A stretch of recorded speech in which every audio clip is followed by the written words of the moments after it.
Bismillahirrahmanirrahim. Bismillahilladzi la yadurru ma'asmihi syai'un fil ardi wala fis sama' wa huwas sami'ul alim. Bismillahi tawakkaltu 'ala Allahi la haula wala quwwata illa billahil aliyyil azim. Bismillah rabbi Allah hasbi Allah tawakkaltu 'ala Allah i'tasamtu billah fawattu amri ila Allah ma syaa Allah la quwwata illa billah. Bismillah walhamdulillah wal khairu wasyarru bi mawsi'atillah.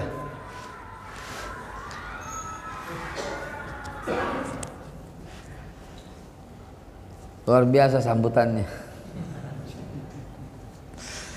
Bismillah walhamdulillah wal khairu wasyarru bi mawsi'atillah. Bismillahi azallah, bismillahi jallallah, bismillahi assalamualaikum warahmatullahi wabarakatuh. Innal hamdalillah wa syukurillah ala ni'matillah wassalatu wassalamu ala rasulillah sayyidina Muhammad ibn Abdullah wa ala alihi wa sahbihi wa mawalah amma ba'du. Faya ibadallah usikum wa nafsi bitaqwallah faqad fazal muttaqun faqad fazal man ittaqa wa khaba man tagha. Kama qala Allah Ta'ala fil Qur'anil Karim, sesuai dengan bahasan kita mengkaji sejarah yang rata-rata di antara kita kena apa ya? Prank. Kena prank. Islam masuk ke Indonesia melalui pedagang Gujarat dari India, kena prank. Kalau istilah zaman sekarang, bohongnya itu ketahuan banget gitu loh, dan bohongnya ini menasional gitu loh. Lalu apa diabaikan? Makam Maimah binti Ma'mun, lalu diabaikan makam para sahabat yang ada di Aceh, di Sibolga diabaikan. Presiden aja ngakuin, dan Presiden Jokowi mengajak tamu-tamunya pada waktu konferensi Islam Asia Afrika di Bandung, mengajak semua ke sono. Jadi disaksikan oleh Presiden Republik Indonesia dan disaksikan oleh Presiden mancanegara, menyaksikan semua bahwa itu ada makam sahabat Nabi. Tapi di buku masih pedagang Gujarat dari India. Kemana logika kita coba? Diacak-acak di negara ini. Kurikulum mesti dirubah. Maka saya secara istiqomah dan konsisten bicara dimanapun, topiknya apapun harus bilang ini, sampai kurikulum kita berubah bahwa yang menyiarkan Islam itu para sahabat Nabi. Adapun pedagang Gujarat dari India, Jamiatut Tabligh dari Pakistan dan India juga misalnya, para pejuang Wali Songo dan sebagainya, ini pensupport yang ikut melancarkan. Tapi sumbernya disebut dong. Prank berikutnya itu adalah agama-agama itu berasal dari Allah. Prank lagi kita kena, dan kita korban daripada prank-prank itu. Mana ada gitu loh Allah menurunkan Yahudi. Mana mungkin Allah menurunkan Nasrani. Mana mungkin. Yang Allah turunkan Taurat. Tapi Taurat kitabnya orang Islam, dan kita udah bahas berkali-kali, yang hidup pada zaman Nabi Musa. Jadi waktu Nabi Musa menyiarkan agama, ya agama Islam. Ini kurikulum kita ngaconya luar biasa. Kalau berani-berani mengatakan semua agama dari Tuhan, nggak bisa. Nggak bisa, Pak.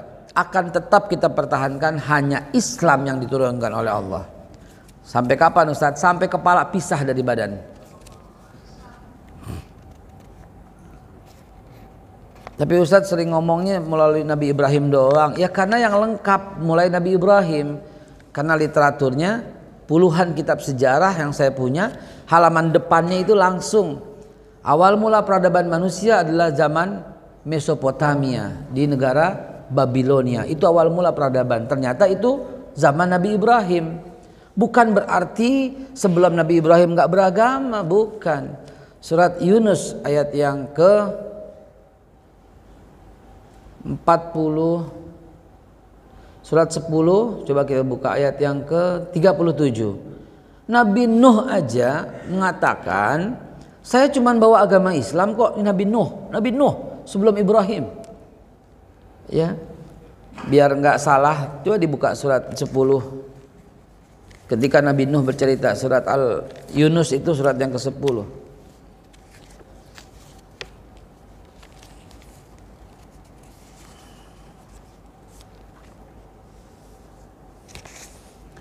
Silahkan dilanjutkan untuk di cross check. Bagaimana dengan Nabi Sulaiman? Dalam surat An-Naml ada 7 kali Allah sebut Sulaiman itu Islam. Dan tidak ada nabi yang disebut lebih banyak dalam satu surat kecuali Nabi Sulaiman dengan menyebutkan 7 kali agama Islam. Doa Nabi Sulaiman, matikan aku dalam keadaan Islam. Bagaimana dengan Ratu Bilqis, istri daripada Nabi Sulaiman? Lihat di ayat yang ke-44-nya. Aku diislamkan oleh Sulaiman, kata Ratu Bilqis sebelum menikah. Aslamtu ma'a Sulaiman. Coba. Jadi bagaimana kita mesti bilang lagi kalau umpamanya sejarah menunjukkan begini, Al-Quran juga menunjukkan begini, Nabi Muhammad SAW dalam hadisnya juga menunjukkan begini, tapi kita masih tetap ngotot gitu loh, berkurikulum, berkata-kata Islam dari Gujarat lah, dari India, mulai masuk ke Indonesia tahun 1400 lah. Sebelumnya ada Franciscus Xaverius Hatiman lah, sebelumnya ada la haula wala quwata illa billah. Dari mana gitu loh. Sekarang udah zamannya keterbukaan. Sekarang zamannya mesti menyampaikan yang hak. Dan khusus di Masjid Al-Bakri ini kita lanjutkan. Dan menurut catatan saya, karena beberapa kali sempat libur, setahun kali ya Pre ya? Enggak ya? Setahunan Pre ya, maka kita masuk lagi kembali, meluruskan lagi, melanjutkan lagi sampai Nabi Allah Sulaiman alaihissalatu wassalam ya. Keterangan tentang Nabi Sulaiman surat An-Naml, baca saja dari awal sampai dengan selesai keterangannya, dan cuplikan-cuplikannya adalah kerajaan Nabi Sulaiman yang di Babilonia, negeri Babil ya. Sebagian, mohon maaf bukan semua, sebagian ya, karena luasnya kerajaan Nabi Sulaiman. Bahkan Dr. Fahmi Basya mencantumkan Borobudur adalah bagian daripada kekuasaan Nabi Sulaiman. Ini ilmiah ya, saya bukan dalam rangka untuk mengkoreksi Pak Profesor Dr. Fahmi Basya, tetapi beliau mencantumkan itu dengan segala macam bukti-bukti dan batu-batu dan relief-relief dan artefak-artefak yang menceritakan tentang burung, yang menceritakan tentang burung hudhud, yang menceritakan semua artefaknya. Silahkan sebelum dibantah, sebelum didebat, sebelum dikatain, sebelum dibilang lucu, silahkan beli bukunya dulu tentang Borobudur, tentang Fahmi Basya ya, silahkan baca dulu. Hadirin yang dimuliakan Allah Subhanahu wa taala, kita akan mulai dengan suratul Baqarah ayat 246 ya, tentang awal mula kerajaan Israel ya. Ini sampai sini kemarin, karena di sini sama di Menteng. Masjid apa itu yang di Menteng tuh tadi malam ya? Masjid apa semalam Menteng? Mujahidin. Ya, berbarengan di sini sama Al-Mujahidin, materinya pas barengan sama. Jadi saya nggak susah-susah mengingatnya, nggak susah-susah. Hadirin yang diberkahi Allah Subhanahu wa taala, dalam hadis Nabi sahih riwayat Tirmizi, Rasulullah menceritakan bahwa kerajaan Israel dipimpin oleh masing-masing 40 tahun. Dan menurut Al-Qur'an, jadi Pak Ibu sekalian, kalau kita buka Al-Qur'an ente mau nyari apa? Enggak bakal ada yang kelewat gitu loh. Jadi mukjizatnya itu cuma segini, tapi telah mencantumi semua yang terjadi. Mau cerita apa dalam Al-Quran? Nggak bakal ada yang terlewat. Walaupun cuma segini. Kalau kitab-kitab lain mungkin harus segini, mungkin segini. Ini cuma segini loh bang. Mau cerita apa? Awal mula kerajaan Israel ada Al-Baqarah 246. Ketika Allah mengangkat Talut sebagai raja, maka mulai adalah kerajaan Israel. Kerajaan, salah satu kerajaan tertua di dunia, kerajaan Israel, dimulai tahun 1050 sebelum Masehi. 1050 sebelum Masehi. Kerajaan Israel sudah berdiri. Bukan Israel yang ini. Ini mah pendatang dari Austria, David Ben Gurion. Sebelumnya Nathan yang punya cucu keturunan namanya David Ben Gurion, yang kemudian memproklamirkan berdirinya negara Israel. Ya, ini mah keturunan, ini mah orang Austria, bukan keturunan Nabi Allah Yakub alaihissalatu wassalam. Dan mereka konflik terus-terusan sampai sekarang. Cuma diredam gara-gara digaji. Para Yahudi Ortodok yang asli, yang original itu digaji sama pemerintah.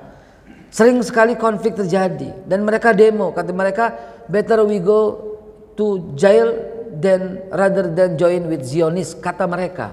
Ini kata penduduk Yahudi yang original yang di Yerusalem. Dia nggak bakal mau mendukung pemerintahan David Ben Gurion. Sekarang si siapa? Benyamin ya, Netanyahu. Nggak bakal mau mendukung. Demo mereka tuh terus-terusan. Cuman diredam karena jumlahnya sedikit ya, dan digaji besar dan tidak disentuh lah bagaimanapun ya, tetap aja dijaga lah begitu. Tapi mereka nggak mau bergabung. Mereka pernah bilang better we go to hell rather than join with Zionis. Karena menurut Yahudi yang ortodok dan original itu, Zionis itu yang sedang memegang pemerintahan Israel sekarang. Ini biar paham kedudukannya, ya. Dan mereka kompak dengan orang Islam yang ada, ya. Bukan pemerintahannya yang terdiri dari bekas-bekas pindahan dari orang yang teriming-iming oleh Sekjen PBB pada waktu itu ya, Sir Arthur James, ya, yang memberikan sejumlah uang dolar dan tanah bagi siapa yang ingin tinggal di Yerusalem. Hadirin yang dimuliakan Allah Subhanahu wa taala, berdirinya mulai, silahkan dibaca terjemahannya aja biar cepat. Al-Baqarah 246, awal mula berdirinya kerajaan Israel ketika wafatnya Nabi Samuel. Jangan asing ya, Nabi Samuel. Samuel itu nama nabi yang tercantum dalam hadis Nabi. Bani Israel punya banyak nabi, banyak tidak tercantum. Nabi Samuel, Nabi Samson, Sam'un, Nabi Hercules, Nabi banyak nabi-nabi yang tercantum ya, yang tidak tercantum maaf. Nabi Yusha, Joshua ya. Nabi Joshua itu nabi yang sangat dihormati oleh orang-orang Kristen. Bagi orang Muslim itu nabi yang berhasil masuk ke the promised land. Namanya Nabi Yusha bin Nun. Dalam Bukhari, dalam Tirmizi, dalam Muslim, Rasulullah bercerita, diriwayatkan Rasulullah SAW menyampaikan cerita bahwa tidak ada nabi yang mampu menahan matahari kecuali Yusha bin Nun, kata Rasulullah SAW. Kenapa? Karena dalam peperangan untuk masuk ke dalam the promised land, tanah yang dijanjikan, dan masuknya melalui Jericho, begitu ya. Silakan dibaca aja artinya biar nggak salah-salah.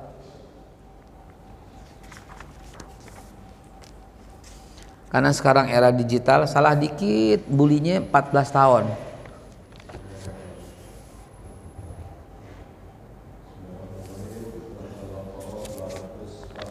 Iya. Yeah.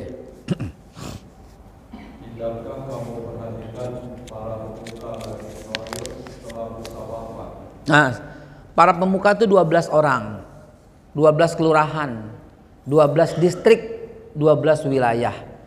Wilayahnya Ruben, wilayahnya Simon, wilayahnya Yahudi. Nama wilayah Pak, nama wilayah doang ya. Sebelumnya ada 12, semuanya tadi lebur jadi satu, Yahudi doang. Karena paling banyak ya, 90, istrinya ada 32 kalau saya tidak salah, istrinya doang 32 dan anaknya ada 90-an begitu. Ya, satu istri 3 anak udah dapat 90 ya. Terus ketika mereka berkata pada seorang nabi mereka Nabi Samuel. Ada juga pendapat yang lain Nabi Yusha. Tapi siapapun itu, yang penting dia adalah seorang nabi dan dia bukan seorang raja. Itu digarisbawahi dulu. Kenapa saya hubungkan itu? Karena idealnya seorang raja dengan pemuka agamanya Kalau sekarang ulama dan umaro idealnya mesti jadi satu dan kompak. Kalaupun nggak orang yang sama, kudu kompak. Ulamanya di zaman 2000 tahun 1978 itu namanya Ibrahim alaihissalatu wassalam alias Nabi Ibrahim. Rajanya, umaroknya, pemimpinnya Namrud, nggak kompak, binasa itu kerajaan, ya kan? Ketika ulamanya bernama Ramses dan ulamanya zaman itu adalah Yusuf alaihissalatu wassalam, kompak walaupun berbeda akidah, kompak. Maka makmur Mesir pada waktu itu, walaupun Yusuf alaihissalatu wassalam di penjara, yang kemudian rajanya bertaubat dan kemudian mengeluarkan dan kemudian kompak menjadi bendaharawan. Berikutnya kita lihat lagi setiap kerajaan kalau nggak kompak hancur berantakan. Nabi Musa alaihissalatu wassalam yang pada waktu itu pimpinannya adalah Firaun, berantakan. Nah ini sebuah contoh, kita lanjutin lagi.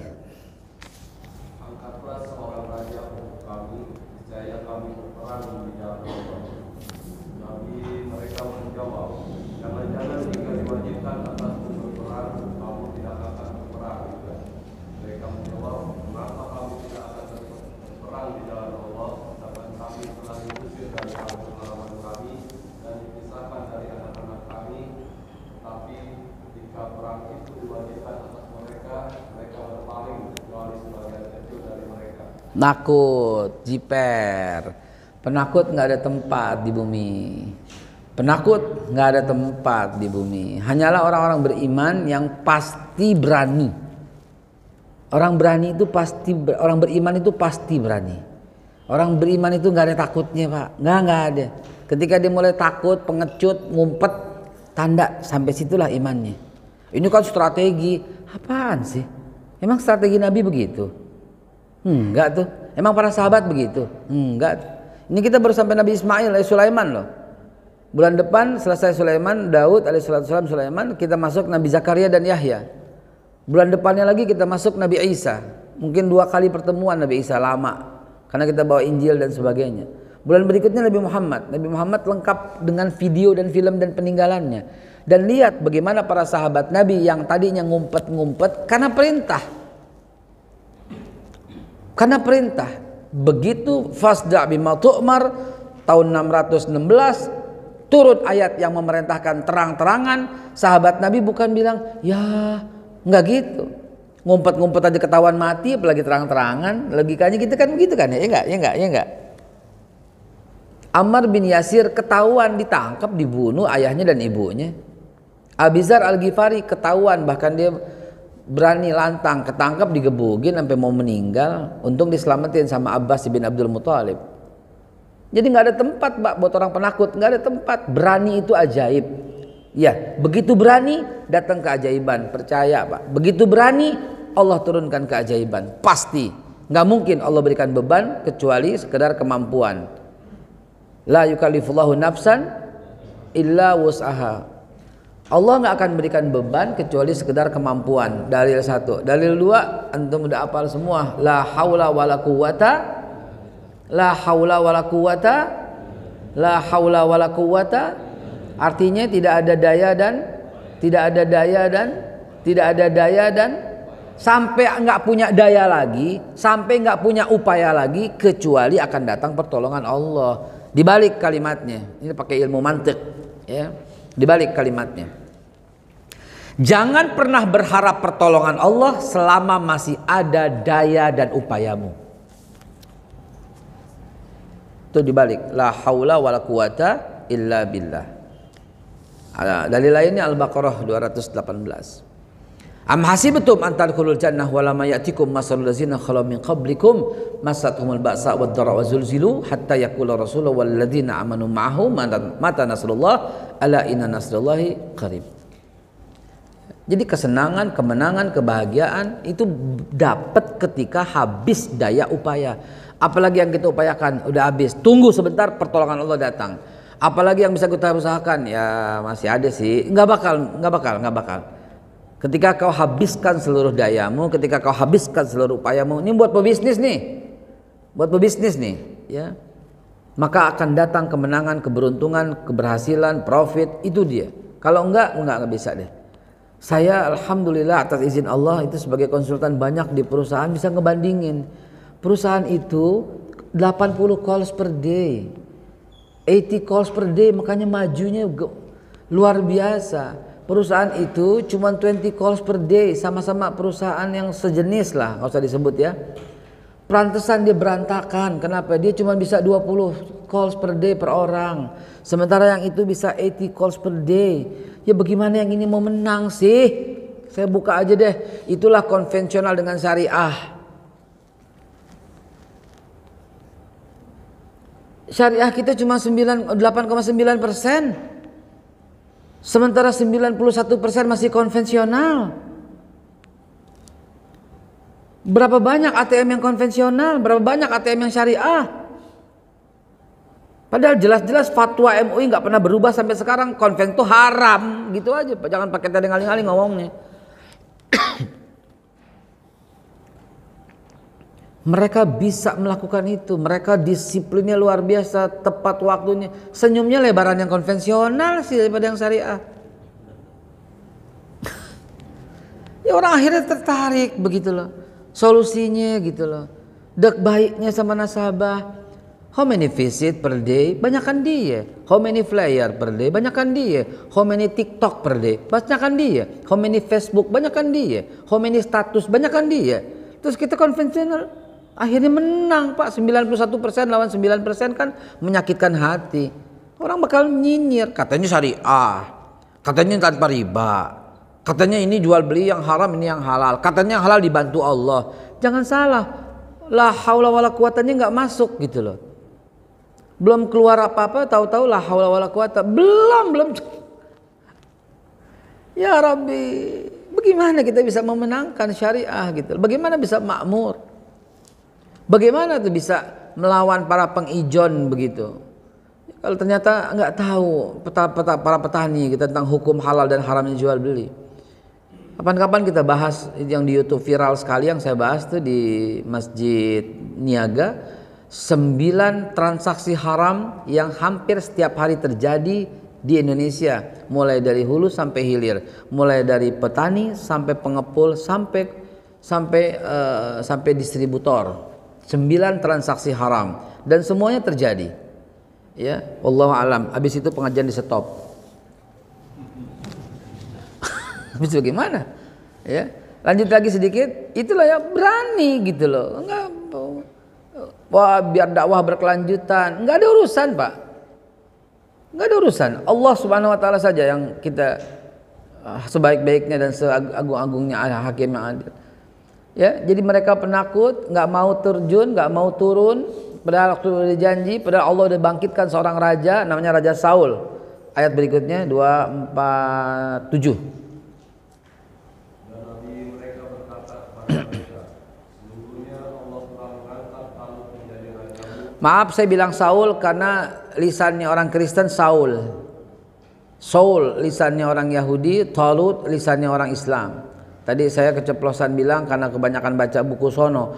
Talut nama raja di dalam Islamnya. Silakan terus. Goliat nama yang tinggi gede. Jalut nama orang Islamnya. Goliat ya kata orang lidah sono. Terus. Mereka menjawab, bagaimana Talut memperoleh kerajaan atas kami, sedangkan kami lebih berhak atas kerajaan itu darinya dan dia tidak memberikan kekayaan yang banyak. Kami menjawab, Allah telah memilihnya menjadi raja, kamu dan memberikan kelebihan ilmu dan fisik. Allah memberikan kerajaannya kepada siapa yang dia kehendaki. Allah mengajarin kita mengangkat pemimpin dengan ilmu yang mumpuni dan fisik yang baik. Al-Baqarah 247. Adapun orang Yahudi mengangkatnya berdasarkan keturunan dan berdasarkan banyak sedikitnya harta. Jadi ingat presiden threshold 20% gua. Allah alam. Ya, itu kriteria yang Allah sampaikan. Ya. Dan kemudian lanjut lagi Nabi Daud 248. Udah habis waktunya. Dan Nabi mereka berkata kepada mereka, sesungguhnya tanda kerajaannya adalah datangnya takut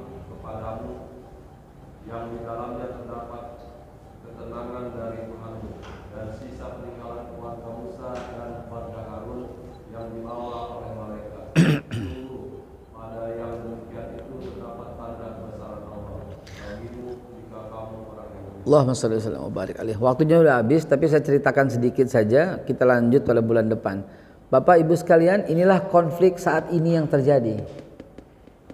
Karena tabut itu akan sampai ke tempatnya Sulaiman alaihissalatu wassalam. Dan konflik ini sampai sekarang masih terjadi. Ini tahun 2022. Memang yang diperebutkan oleh Israel apa? Haikal Sulaiman. Yang diperebutkan oleh Amerika apa memang? Yang diperebutkan oleh Kristen apa? Yang diperebutkan Yahudi apa? Kalau bukan tempat itu, itulah Baitul Maqdis. Itulah Al-Aqsa. Itulah Yerusalem kalau kata mereka. Memang di situ kok konflik dunia? Memang itu sumber konflik dunia. Israel besar, Amerika, maupun Israel kecil, Israel. Memang itu yang dicari. Dan mereka belum berani menyentuh. Kenapa? Karena akan mengundang kemarahan umat Islam sedunia. Saudi Arabia masih membubuhkan Masjidil Aqsa di uang 50 realnya.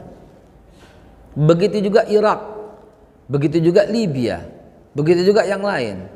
Berani sentuh, maka akan terjadi perang Armageddon. Dan inilah akhir daripada Israel. Dan itu yang diisyaratkan oleh Rasulullah SAW. Maka itu saya mengajak, datanglah, kunjungilah dan lihatlah bagaimana kehidupan di sana. Bagaimana keadaan di sana.